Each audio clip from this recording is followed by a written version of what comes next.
If you are choosing between renting and buying, please stop comparing the monthly rent with the home loan installment only. That comparison is the number one reason people get broke. Today, you are going to learn the three reality check to decide which one is actually right for your situation. I will show you the real math so you don't get misled by property agent. Here is how I know all about this. I am not an expert, but I analyze the trend and data. And I see this dangerous pattern where people rush to buy because they think paying rent is waste of money. But then they end up losing more money in bad property deals. So I developed a simple three-part test to check if you should actually buy or just keep renting. Why is this test necessary?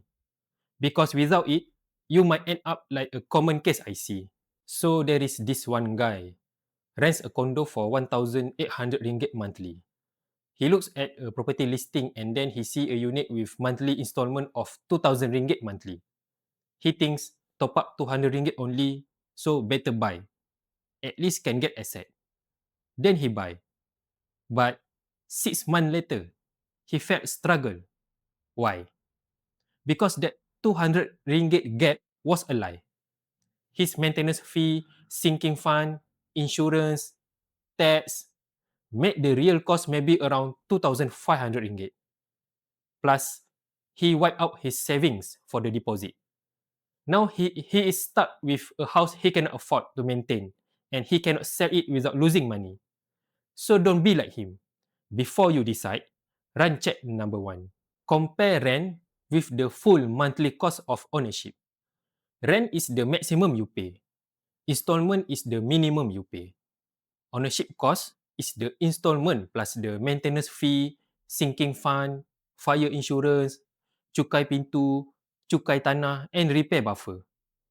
So for the example, installment is 2,000. Add the rest. It becomes around 2,500. So the gap is not 200. The gap is now 700.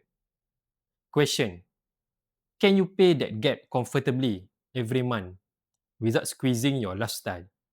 If no, renting is smarter. Point number two is to check the break-even timeline.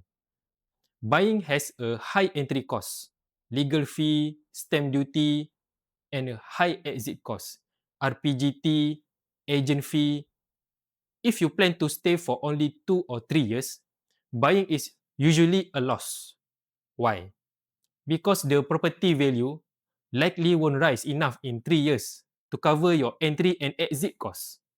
Rule of thumb: if you are not staying for at least 5 to 7 years, renting is usually cheaper financially. Don't force buy just because of peer pressure. This is the last one. The third check is the cash buffer. This is the ultimate tiebreaker. If you buy in this house, force your emergency fund to drop to zero or dangerous level, then don't buy. Because when you rent, if the pipe bursts, landlord will pay. But when you buy, if the pipe bursts, you will pay. Owning a house requires more liquidity, not less.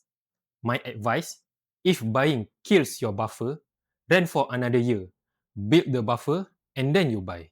So, if you pass all three checks and you decided, okay, I want to buy, great, but wait.